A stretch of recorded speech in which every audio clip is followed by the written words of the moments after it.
يا أيها الناس اتقوا ربكم الذي خلقكم من نفس واحدة وخلق منها زوجها وبث منهما رجالا كثيرا ونساء واتقوا الله الذي تساءلون به والأرحام إن الله كان عليكم رقيبا يا أيها الذين آمنوا اتقوا الله وقولوا قولا سديدا يصلح لكم أعمالكم ويغفر لكم ذنوبكم ومن يطع الله ورسوله فقد فاز فوزا عظيما أما بعد فإن أصدق الحديث كتاب الله وخير الهدي هدي محمد صلى الله عليه وسلم وشر الأمور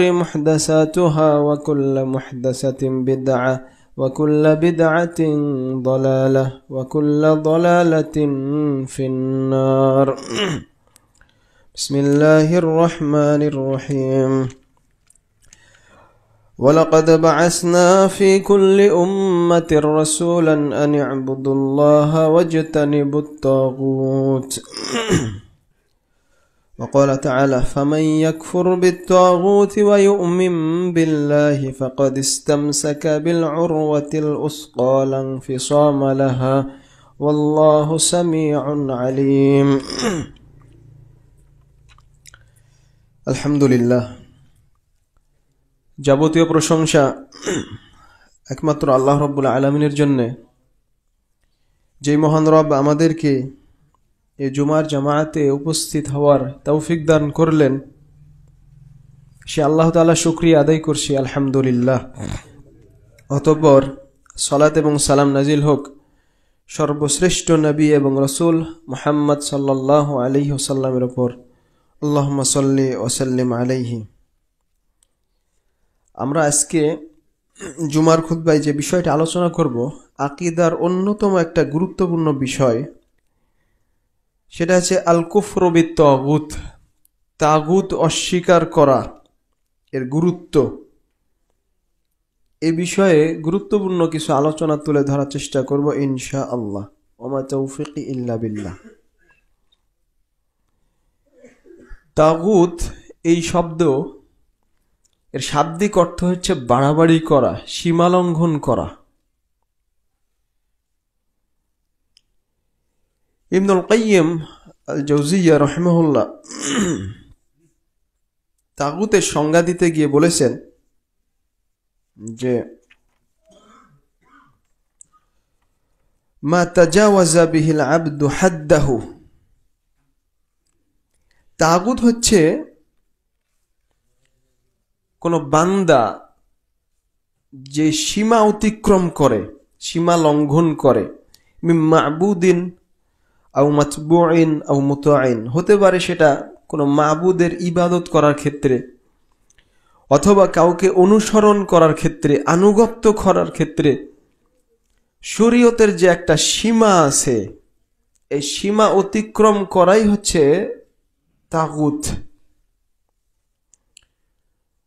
অন্য ভাষায় বলতে গেলে ইমাম নওবী রাহিমাহুল্লাহ যেটা লিখেছেন, যে লাইস আবু উবাইদা আল কিসাই রাহিমাহুল্লাহ, তাদের মত হচ্ছে আত-তাগুত কুল্লু মা উবিদা মিন দুনিল্লাহ, আল্লাহ ছাড়া অন্য যারই ইবাদত করা হয় সেটাই হচ্ছে তাগুত।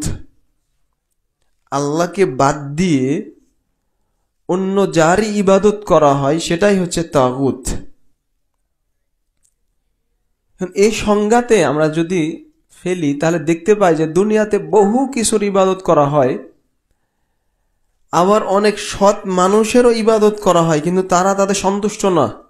যেমন ঈসা আলাইহিস সালাতু ওয়াস সালাম, তার মা মারিয়াম, খ্রিস্টানরা তাদের ইবাদত করে, তাহলে তারা কি তাগুত? এই প্রসঙ্গে শেখ মুহাম্মদ আল আমিন আশ-শানকিতি রাহিমাহুল্লাহ তিনি লিখেছেন, কুল্লু মা উবিদা মিন দুনিল্লাহ ফাহুয়া তাগুত, আল্লাহ ছাড়া অন্য যারই ইবাদত করা হয় সেটা হচ্ছে তাগুত। ওয়াল হাজ্জুল আকবারু মিন যালিকা লিশ-শাইতান, আর এই তাগুতের একটা বড় অংশ হচ্ছে শয়তানের, ইবলিসের। কিছু কিছু আলেম বলেছেন যে ওয়াহাদিহি তাসমিয়াতুন সহিহা ফি কুল্লি মা'বুদিন ইয়ারদা যালিক কা ফিরআউন ওয়া নমরুদ। এই সংজ্ঞাটা সঠিক প্রত্যেক মাবুদের ক্ষেত্রে যার ইবাদত করা হয় আর তাতে সে সন্তুষ্ট। যেমন ফেরাউন তার জাতিকে আহ্বান করেছিল তার নিজের ইবাদত করার জন্য, আনা রব্বুকুমুল আলা, সে বলেছিল আমি তো সবচেয়ে বড় রব। নমরুদ, এরা তাগুত, কারণ এদের ইবাদত করা হয়েছে আর ওই ইবাদতে এরা সন্তুষ্ট ছিল। ওয়া আম্মা মান লা ইয়ারদা যালিকা কা উযাইর ওয়া ঈসা আলাইহিমাস সালাম, কিন্তু যারা সন্তুষ্ট নয় ইবাদতে, যেমন উযাইর, ঈসা আলাইহিস সালাতু ওয়াস সালাম, তাদের ইবাদত করতে তারা সন্তুষ্ট না। তারা বলেননি যে আমার ইবাদত করো, তারা আল্লাহর ইবাদত করতে বলেছেন, কিন্তু খ্রিস্টানরা ভুল বুঝে তার ইবাদত করে। তাহলে তারা কি তাগুত? আবার কিছু কিছু যেগুলা মূর্তি, প্রতিমা, যাদের কোনো বিবেক নাই, বোধ নাই, একটা মূর্তি বানিয়ে তার ইবাদত করা হচ্ছে, সে তো কিছু বুঝেই না। কিংবা কবরের ইবাদত করা হচ্ছে, কবর পূজা, এগুলো শেখ বলছেন ফাসুম্মিয়া তাগুতান ফি হাক্কিল আবাদা ওয়া যালিকা মাজাজান, ইবাদতকারীর দিক থেকে এটা হচ্ছে তাগুতের ইবাদত, মানে রূপক অর্থে তারা তাগুত নয়, কিন্তু যারা ইবাদত করছে তারা ইবাদত করছে তাগুতের। কারণ ইয হিয়া বিসাবাবিত তাগুত আল্লাযী ইয়া'মুরু বিযালিকা ওয়া ইউহাসসিনুহু ওয়া হুয়া আশ-শাইতান, কারণ তাগুত তাদেরকে এই ইবাদতের আদেশ করেছে, এটা সৌন্দর্য করে তুলেছে, সেটা হলো শয়তান, ইবলিস। ইবলিস তাদেরকে সৌন্দর্য করে তুলে ধরেছে, সুসজ্জিত করে, এজন্য কবরের ইবাদত করে, কবর পূজা করে। ইবলিসের কারণেই মানুষ মূর্তি বানিয়ে মূর্তির ইবাদত করছে, মূর্তিতে ফুল দেয়। ইবলিসের কারণেই মানুষ ঈসা আলাইহিস সালাতু ওয়াস সালামের ইবাদত করছে। এগুলো ইবাদতকারীর দিক থেকে তাগুত, কারণ শয়তান এই কাজের নির্দেশ দেয়। বিষয়টা বুঝতে পারলেন? আল্লাহ ছাড়া যার ইবাদত করা হয় সেটা হলো তাগুত, তাগুতের ইবাদত। শেখ মুহাম্মদ ইবনে আব্দুল ওয়াহাব রাহিমাহুল্লাহ তিনি লিখেছেন, ওয়া কুল্লু উম্মাতিন বা'সাল্লাহু ইলাইহা রাসূলান মিন নূহিন ইলা মুহাম্মাদিন সাল্লাল্লাহু আলাইহি ওয়াসাল্লাম ইয়া'মুরুহুম বিইবাদাতিল্লাহি ওয়াহদা ওয়া ইয়ানহাহুম আন ইবাদাতিত তাগুত। আল্লাহ তাআলা প্রত্যেক উম্মতের কাছে রাসূল পাঠিয়েছেন, নূহ আলাইহিস সালাতু ওয়াস সালাম থেকে শুরু করে মুহাম্মদ সাল্লাল্লাহু আলাইহি সাল্লাম পর্যন্ত প্রত্যেক উম্মতের কাছে আল্লাহ রাসূল পাঠিয়েছেন। তাদের দাওয়াত ছিল একটাই, আনি'বুদুল্লাহ, একমাত্র আল্লাহর ইবাদত করো, ওয়াজতানিবুত তাগুত, আর তাগুত বর্জন করো। চিন্তা করেছেন?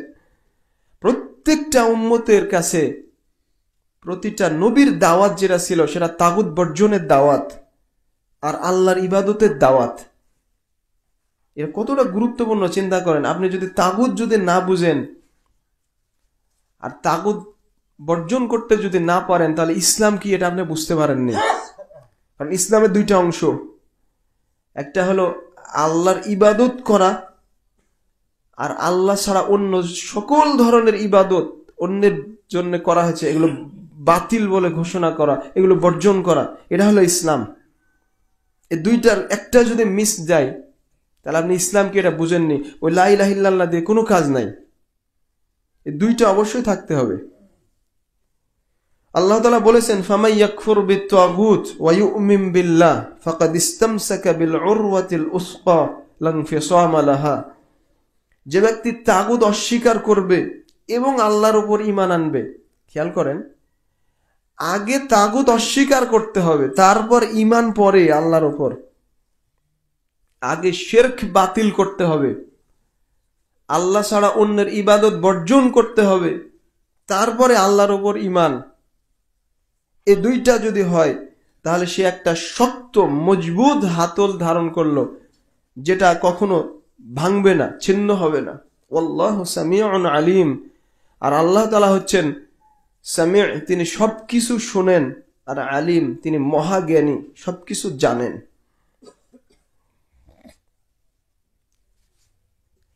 তো আমরা এই আলোচনাতে বুঝলাম যে তাগুত অস্বীকার করা প্রত্যেক মুসলিমের জন্য এটা আবশ্যক। এই তাগুত অস্বীকার করা দিয়ে কি বুঝায়, এটা দাবি কি? ওয়াল মুরাদু বিল কুফরি বিত তাগুত আন তা'তাকিদা বুতলানা ইবাদাতি গায়রিল্লাহ। এর দাবি হচ্ছে, ভালো করে খেয়াল করেন, আজকের আলোচনাটা অত্যন্ত গুরুত্বপূর্ণ। এটা কঠিন হলেও আপনার জীবনের জন্য অত্যন্ত গুরুত্বপূর্ণ। এটা যদি না বুঝেন ইসলাম কি, এটা আপনি বুঝতে পারেননি। এজন্য এই আলোচনাটা লাগবে।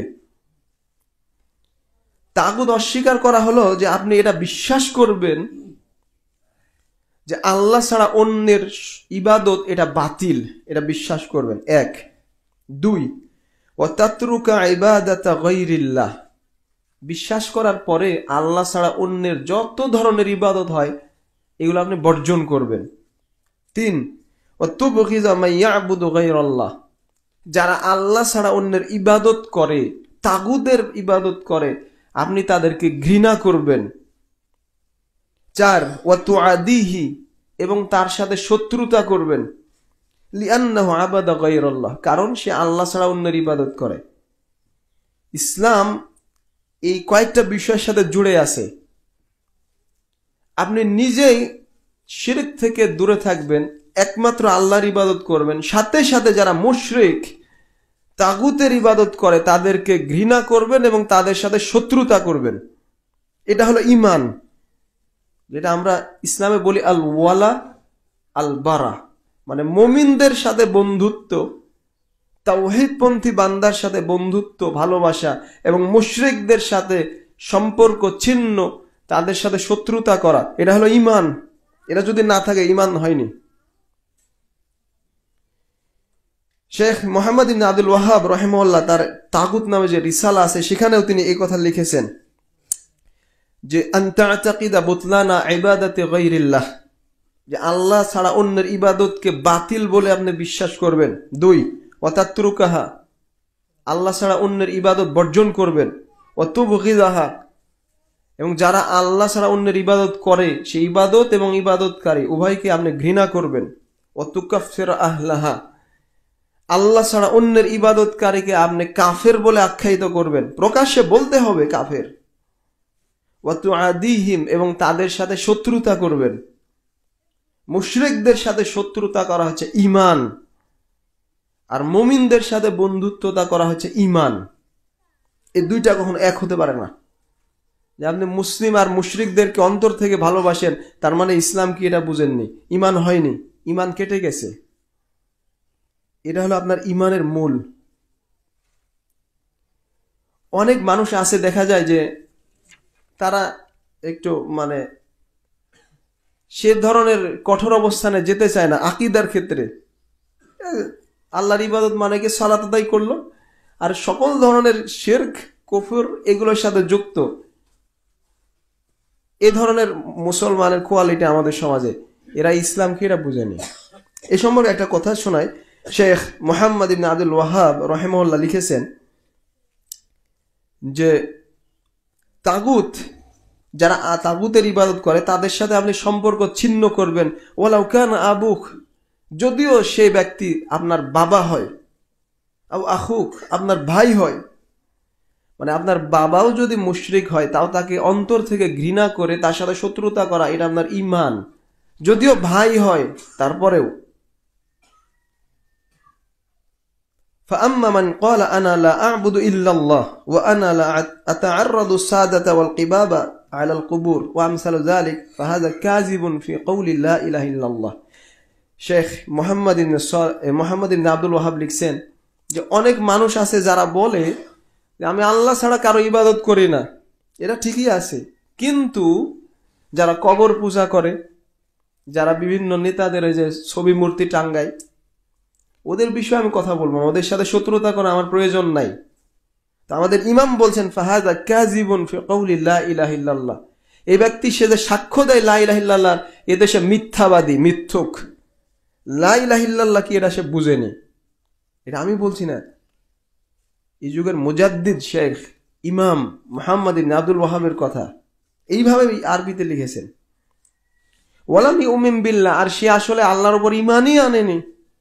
ওয়ালাম ইয়াকফুর বিত-তাগুত, এবং তাগুতকে সে অস্বীকার করতে পারেনি। কারণ এই দুইটা দিক অবশ্যই থাকতে হবে, আল্লাহর ইবাদত করবেন আর আল্লাহ ছাড়া অন্য সকল ইবাদত বর্জন করবেন, তাদের সাথে শত্রুতা করবেন, এটা অবশ্যই থাকতে হবে। এখন বহু ধরনের তাগুত আছে, আমরা কয়েক ধরনের তাগুত আজকে উল্লেখ করব। শেখ বলছেন মুহাম্মদ ইবনে আব্দুল ওয়াহাব রাহিমাহুল্লাহ, ওয়াত-তাওয়াগীতু কাসীরুন, বহু তাগুত আছে, মানে আল্লাহ ছাড়া অন্য যারই ইবাদত করা হয় সব তাগুত, তাগুতের ইবাদত, এগুলো আপনাকে বর্জন করতে হবে। ওরউসুহুম খামসা, প্রধান তাগুত হচ্ছে 5টা, যেগুলো আপনাকে বর্জন করতে হবে। 1, ইবলিস লানাহুল্লাহ, ইবলিস হলো তাগুত। ইবলিসের ইবাদত আজকে অধিকাংশ মানুষ করে। আল্লাহ তাআলা কিয়ামতের দিন বলবেন, আলাম আহাদ ইলাইকুম ইয়া বানি আদম আল্লা তা'বুদুশ শাইতান, যে হে আদম সন্তান, আমি কি তোমাদেরকে বলেছিলাম না যে তোমরা শয়তানের ইবাদত করো না। ইন্নাহু লাকুম আদুউম মুবিন, সে তোমাদের প্রকাশ্য দুশমন। ওয়া আনি'বুদুনি, আর আমার ইবাদত করো, এটা বলেছিলাম। হাযা সিরাতুম মুস্তাকিম, এটাই সিরাতে মুস্তাকিম। সিরাতে মুস্তাকিম দুইটা দিক, একটা হলো শয়তানের ইবাদত বর্জন করা, আল্লাহর ইবাদত করা। আল্লাহর ইবাদত যদি না থাকে সেখানে শয়তানের ইবাদত, বুঝতে পারলেন? এর বাইরে কোনো পথ নাই। এটা আল্লাহ তাআলা কিয়ামতের দিন বলবেন, সূরা ইয়াসিন 60 এবং 61 আয়াত। শেখ মনসুর ইবনে মুহাম্মদ আস-সাকউব, তার একটা কিতাব আছে তাকরিবুল উসুল, ওখানে উনি লিখেছেন, ফামান আতাআ আশ-শাইতানা তাআতান মুতলাকা কামিলা ফাইন্নাহু ক্বাদ ইত্তাখাযাহু মা'বুদান মিন দুনিল্লাহ, যে ব্যক্তি পরিপূর্ণভাবে টোটালি শয়তানের অনুসরণ করে, সে শয়তানকে মাবুদ হিসেবে গ্রহণ করেছে, আল্লাহকে বাদ দিয়ে, সে মুসলিম নয়। কারণ পরিপূর্ণভাবে আনুগত্য একমাত্র আল্লাহর হতে হবে, ইবাদত একমাত্র আল্লাহর হতে হবে। আর যে আংশিক করে সে আংশিক, বুঝতে পারছেন? তো প্রথম তাগুত হচ্ছে ইবলিস, শয়তান, যেটা থেকে দূরে থাকতে হবে। 2, মান উবিদা মিন দুনিল্লাহ ওয়া হুয়া রাদিন বিহাযিল ইবাদাহ, আল্লাহ ছাড়া যার ইবাদত করা হয় আর ওই ইবাদতে ওই ব্যক্তি সন্তুষ্ট, এই হচ্ছে তাগুত। যেমন আজকের সমাজে বিভিন্ন ধরনের পীর আছে যারা ওসিয়ত করে যায় যে বাবা আমি যখন মারা যাব আমার কবরটা পাকা করে মাজার করো, আর এখানে প্রতি বছর ওরস লাগাবে। এরা হলো তাগুত, এরা মুশরিক, বড় মুশরিক, এরা মুসলিম নয়। এদেরকে বর্জন করা হচ্ছে আপনার ঈমানি দায়িত্ব।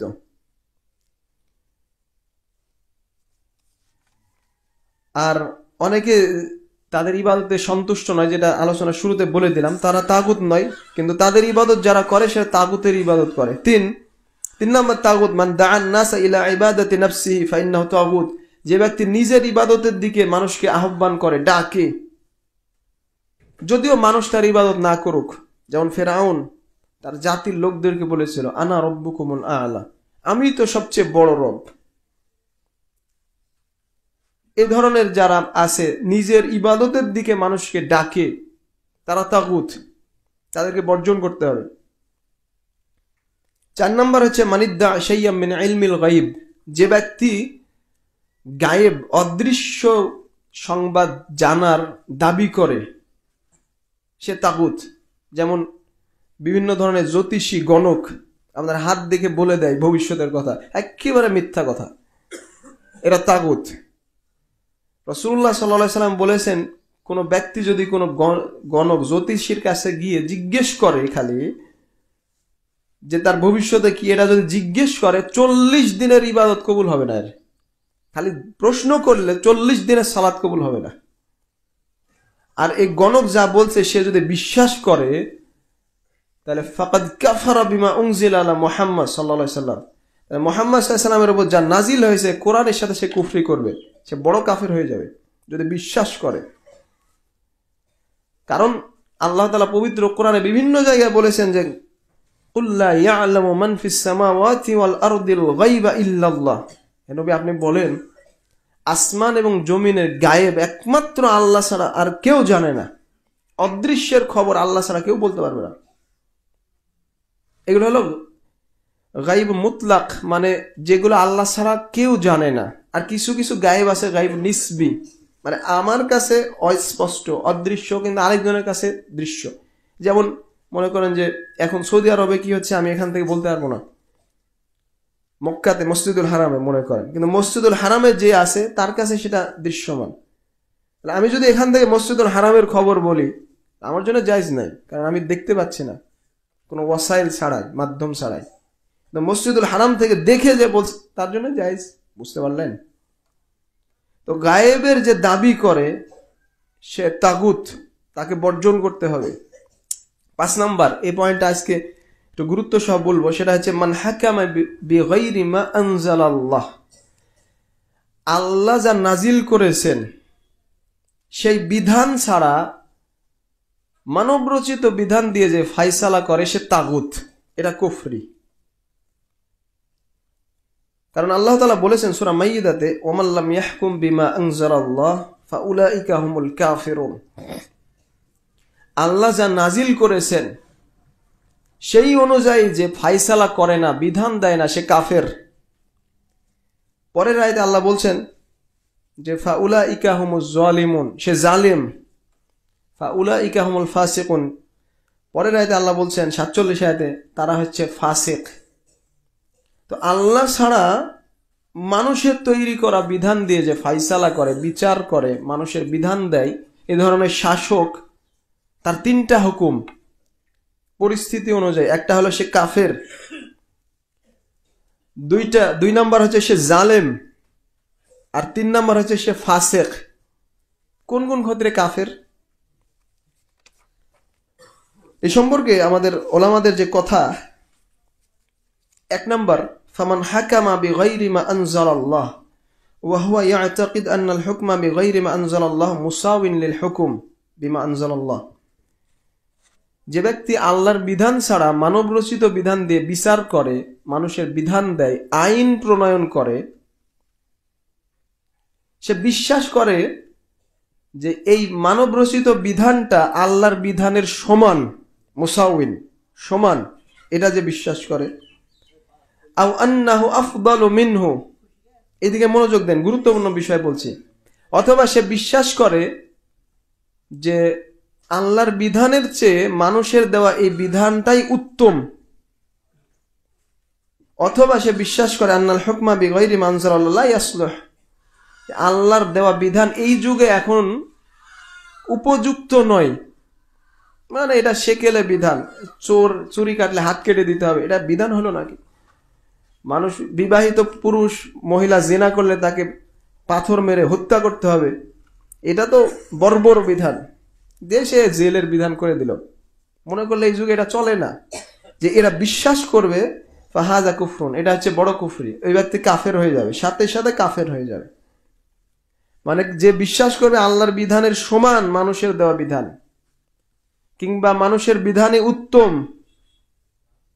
কিংবা এই যুগে আল্লাহর দেওয়া বিধান উপযুক্ত নয়, এরা সবাই কাফের। তবে একটা কথা, তাকফিরুল মুআয়্যান কিন্তু আমরা করি না, মানে নির্দিষ্টভাবে বলবো যে তুমি কাফের, এটা কিন্তু না। আমরা আম কথা বলছি, যারা আল্লাহর বিধান ছাড়া মানুষের তৈরি বিধান দিয়ে ফায়সালা করে ওরা কাফের। কিন্তু যখন ব্যক্তিকে ইন্ডিকেট করবেন তখন শুরুতুত তাকফির আসবে, মানে তার মধ্যে কুফরি কার্যকর হচ্ছে কিনা তখন বড় বড় ওলামাগণ দেখবেন। আমরা এমনি আম রুলস বলবো, কিন্তু ব্যক্তিকে কাফের বলার অধিকার আমাদের নাই। 2 নাম্বার ওমান হাকামা বিগাইরি মা আনজালাল্লাহ মা ইতিকাদিহি আন্নাহু আসিন ওয়া আন্নাহু আসিম ওয়া আন্নাল হুকমা বিমা আনজালাল্লাহু আহসান ওয়া আফদাল ওয়ান্নাহুল আনফাউ লিন-নাস, যে ব্যক্তি বিশ্বাস করে যে আল্লাহর বিধানই হচ্ছে উত্তম, আল্লাহর দেওয়া বিধানটাই হলো বেশি উপকারী, কিন্তু বিভিন্ন পরিস্থিতিতে মানব রচিত বিধান দিয়ে ফাইসালা করে, এই দুইটা অবস্থা হবে। এক, ইন কানা তাবদীলান কামিলান লিশ-শারিআহ ওয়া জাআলা মাহাল্লাহুল হুকমা বিগাইরি মা আনজালাল্লাহ ফাহাযা কুফরুন ওয়া রিদ্দাহ, যদি সে শরীয়তকে একেবারে পরিবর্তন করে দেয়, করে পুরাটাই মানব রচিত বিধান, সংবিধান বানাইছে পুরা মানব রচিত বিধান, একেবারে তাবদিল পরিবর্তন, এরকম যদি হয়, যদিও সে বিশ্বাস করুক, মুখে যতই বলুক যে আল্লাহর বিধানই শ্রেষ্ঠ, কিন্তু একবারে পরিবর্তন করে দিয়েছে, তাবদিল, ফাহাযা কুফরুন ওয়া রিদ্দা, এটা হচ্ছে বড় কুফরি এবং মুরতাদ হওয়ার কারণ, এই ব্যক্তি মুরতাদ হয়ে যাবে। এই বিষয়ে একদল আমাদের সালাফ ইজমা হওয়ার কথা বর্ণনা করেছেন, তার মধ্যে ইসহাক ইবনে রাহওয়ী আছেন রাহিমাহুল্লাহ। আর 2 নম্বর ক্ষেত্রে ইন কানা যালিকা ফি কাদায়া বাসিতা, যদি বিশেষ কোনো ক্ষেত্রে একটা বিচার করেই দিল মানব রচিত বিধানে, বিশ্বাস করে যে না আল্লাহর বিধানই উত্তম, দুনিয়াবি কোনো স্বার্থের কারণে বিচার করে দিল, সেক্ষেত্রে সে বড় পাপী, কবিরা গুনাহগার, কিন্তু কাফের নয়। সে আহলুস সুন্নাহ ওয়াল জামাতের আকীদা, বিশ্বাস এটা। এখন আমাদের সমাজে সালাফিদের মধ্যে অনেকটা মুরজিয়া টাইপের, অনেক আলেমরা রাগ করবেন এই কথাতে, মানে আমাদের দেশের নেতা নেত্রীকে তেল দিতে দিতে এমন পর্যায়ে গিয়েছে এরা, যে এরা ওই আল্লাহর বিধান বাদ দিয়ে ফাইসালা করা কাফের মনেই করে না, বলে যে ও হালাল মনে না করলেই হলো, এটা শর্ত নয়। এটা যতই বড় মাদানি ফতোয়া দিক, এটা ভুল ফতোয়া।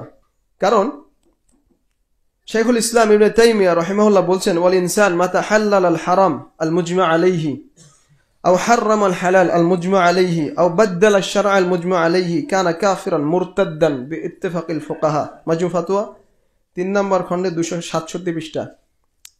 শাইখুল ইসলাম বলেন, যে ব্যক্তি কোনো হারাম বিষয়, যে বিষয়ে সবাই একমত এটাকে কেউ হালাল করে দিল, অথবা কোনো হালাল বিষয় যে বিষয়ে সবাই একমত ওটাকে হারাম করে দিল, অথবা শরীয়তকে পরিবর্তন করে দিল, কানা কাফিরান মুরতাদ, এই ব্যক্তি কাফের এবং মুরতাদ বিত্তিফাকিল ফুকাহা, এরা ফকিহদের ইজমা আছে এতে, শাইখুল ইসলাম বলছেন। তো জেনা হালাল বলে দিচ্ছে, একেবারে পতিতালয়ের লাইসেন্স দিয়ে দিচ্ছে, অথচ এই বিষয়ে ইজমা আছে, সুদ হালাল, হালাল করে দিচ্ছে। যারা বিশ্বাস করবে, এরা বিশ্বাস করুক আর নাই করুক, এই ইজমার বিষয়গুলোতে যারা এইভাবে হালালকে হারাম করে দিচ্ছে, এটা বড় কুফরি, মুরতাদ হওয়ার কারণ। কিন্তু আবার বলছি যে তাকফিরুল মুআয়্যান, কাউকে নির্দিষ্টভাবে কাফের বলা কিন্তু যাবে না। হাফিজ ইবনে কাসির রাহিমাহুল্লাহ বলেন, ফামান তারাকা আশ-শারআ আল-মুহকাম আল-মুনাজ্জাল আলা মুহাম্মদ ইবনে আবদুল্লাহ খাতাম আল-আনবিয়া ওয়া তাহাকামা ইলা গায়রিহি মিন আশ-শারা'i আল-মানসুখা কাফার, ফাকাইফা বিমান তাহাকামা ইলা আল-ইয়াসা ওয়া কদ্দামা আলাইহি। ইবনে কাসির চমৎকার একটা কথা বলেছেন, যে ব্যক্তি পূর্বের কোন শরীয়ত দিয়ে ফায়সালা করে, সেই যদি কাফের হয়ে যায়, মুহাম্মদ সাল্লাল্লাহু আলাইহি ওয়াসাল্লামের উপর যে শরীয়ত নাজিল হয়েছে সেটা ছাড়া যদি কেউ এখন তাওরাত ইনজিল মানে, সে মুক্তি পাবে না কাফের হবে? কাফের। ওমর রাদিয়াল্লাহু তাআলা একদিন তাওরাত পড়ছিলেন না একটা ঘটনায়, রাসূলুল্লাহ সাল্লাল্লাহু আলাইহি ওয়াসাল্লাম অত্যন্ত রাগান্বিত হয়ে গেছেন। তিনি বললেন যে তুমি কি করো? এখন যদি স্বয়ং মুসাও যদি আজকে জীবিত থাকতেন, মা ওয়াসিআহু ইল্লা ইত্তিবাই, আমার অনুসরণ করা ছাড়া মুসার কোনো উপায় থাকতো না। তুমি তাওরাত পড়ছো মানে? তো হাফেজ ইবনে কাসির বলছেন, কেউ যদি তাওরাত অনুযায়ী বিচার করে, অথচ তাওরাত আল্লাহ নাজিল করেছেন, ইনজিল অনুযায়ী যদি বিচার করে, অথচ ইনজিল আল্লাহ নাজিল করেছেন, এগুলো দিয়ে বিচার করলেও যদি কাফের হয়, তাহলে যে ব্যক্তি চিঙ্গিস খান, তখন তার যুগে চিঙ্গিস খানের প্রভাব, চিঙ্গিস খানের ইয়াসা এই আইন দিয়ে বিচার করে, সে কত বড় কাফের হতে পারে। এই কথার সাথে যদি আজকে যোগ করেন, কোরআন হাদিস বাদ দিয়ে কেউ যদি আজকে বাংলাদেশের মানব রচিত সংবিধান দিয়ে বিচার করে, আর ওই দলে যদি আপনি সাপোর্ট করেন, আপনার অবস্থাটা কি হতে পারে? এরা মুসলিম কিভাবে হয়? অসম্ভব। যারা এই যে আমাদের কিছুদিন আগে একজন নেতা বলেই দিলেন যে কোরআনের সাথে রাজনীতির সাথে কোরআনের কোনো সম্পর্ক নাই, বাবা, কেউ কেউ আবার এমন এমন কথা বলছেন সুবহানাল্লাহ, বলাই যায় না। আপনি এই কুফরি দলগুলোর সাথে যদি নিজেকে যুক্ত করেন তাহলে ইসলামকে আপনি বুঝেননি। বর্তমান যুগে শ্রেষ্ঠ ফকিহ শেখ সালেহ আল ফৌজান হাফিজাহুল্লাহ, তার একটা কিতাব আছে, আমি পরামর্শ দিব, আকিদাতুত তাওহীদ নামে। ওখানে একটা কিতাব, ওই অধ্যায়ে তিনি লিখেছেন যে ব্যক্তি বিভিন্ন হিজবিয়াত মানে মানব রচিত বিভিন্ন দলের সাথে যুক্ত করে এটা মুরতাদ হওয়ার কারণ, এগুলো একটা হেডিং দিয়েছেন যে সেকুলারিজম, কেউ যদি ধর্মনিরপেক্ষতাবাদ, ন্যাশনালিজম, জাতীয়তাবাদ আর কি কি বাদ আছে, এই বাদগুলো কেউ যদি বিশ্বাস করে, ওই দলগুলোর সাথে নিজেকে সম্পৃক্ত করে, এটা বড় কুফরি ও মুসলিম থাকবে না। আমি বলিনি, বর্তমান যুগের এখন বেঁচে আছেন পৃথিবীর মধ্যে সবচেয়ে বড় আলেম যিনি শেখ সালেহ আল ফৌজান হাফিজাহুল্লাহ, তিনি তার কিতাবে একটা অধ্যায় রচনা করেছেন। তো যারা বাংলাদেশের ন্যাশনালিজম, জাতীয়তাবাদ কায়েম করার জন্য এই দল গোছাচ্ছে, যারা সেকুলারিজম, ধর্মনিরপেক্ষতাবাদ কায়েম করার জন্য এই যে একযুগ যে আমাদের উপর যে নির্যাতন করলো, এই দলগুলোর সাথে আপনি যুক্ত হন কিভাবে? মুসলিম কি আপনি বুঝেননি? আজকে মুসলিমের এই মুসল্লিদের মধ্যে অধিকাংশ মানুষের যদি বলা হয়, একজনে পাওয়া যাবে না যে এই জাহিলি দলগুলোর সাথে মুক্ত আছে, এরকম লোক পাওয়া মুশকিল। তাদের মিশনটা কি? তাদের মিশনটা কি আপনি চিন্তা করেছেন? আপনাকে যদি এমনি স্বাভাবিকভাবে বলা হয় যে আপনি ওই দলকে ভোট দিচ্ছেন মুসলিমদেরকে একেবারে নির্মূল করে দেওয়ার জন্য, আপনি রাজি হবেন? কিন্তু মুসলিমদেরকে তো নিঃশেষ করার জন্যই তো গত এক দশক এই প্রচেষ্টা চালানো হয়েছে। গত যে সরকার ছিল সবচেয়ে বেশি যে নির্যাতন করেছে এই আলেম ওলামাদের, কারা করেছে? তারাই তো করেছে। তো সামনে যারা আসছে এরা কি ন্যাশনালিজম, জাতীয়তাবাদ প্রতিষ্ঠা করতে যাচ্ছে। ইসলামে কোনো জাতীয়তাবাদ নাই, সম্পূর্ণ হারাম। জাতি জাতিতে ভাগ করা ইসলামে নাই, বরং ইসলামের মর্যাদা হলো তাকওয়ার ভিত্তিতে। ইন্না আকরামাকুম ইনদাল্লাহি আতকাকুম, আল্লাহর নিকট মর্যাদাবান হচ্ছে যে বেশি তাকওয়াবান। এজন্যই হাবশি গোলাম বেলাল রাদিয়াল্লাহু তাআলা আনহুকে রাসূলুল্লাহ সাল্লাল্লাহু আলাইহি ওয়াসাল্লাম কাবাতে আযান দেওয়ার দায়িত্ব দিয়েছিলেন। জানো তেন কথা না? অথচ বেলাল হচ্ছেন হাবশি একজন গোলাম, কালো গোলাম। সালমান ফার্সি কোথায় পারস্যের মানুষ, তাকে কি মর্যাদা দিলেন রাসূলুল্লাহ সাল্লাল্লাহু আলাইহি ওয়াসাল্লাম? এই জাতীয়তাবাদের কোনো মর্যাদা ইসলামের নাই, বরং ইসলামের মূল্য হলো তাকওয়ার ভিত্তিতে। কোন এলাকার কে মানুষ সেটা দেখার দরকার নাই, সে তাকওয়াবান কিনা, সেটা হলো ইসলাম। তো এই আল কুফরু বিত তাগুত, এটা আপনাকে অবশ্যই ভালো করে বুঝে আমল করে ধর্ম পালন করতে হবে। আল্লাহ আমাদের সবাইকে বোঝার তৌফিক দান করুন। আল্লাহুম্মা আমিন। আকুলু কাওলি হাযা আস্তাগফিরুল্লাহ লি ওয়া লাকুম ওয়া লিসাইরিল মুসলিমিন।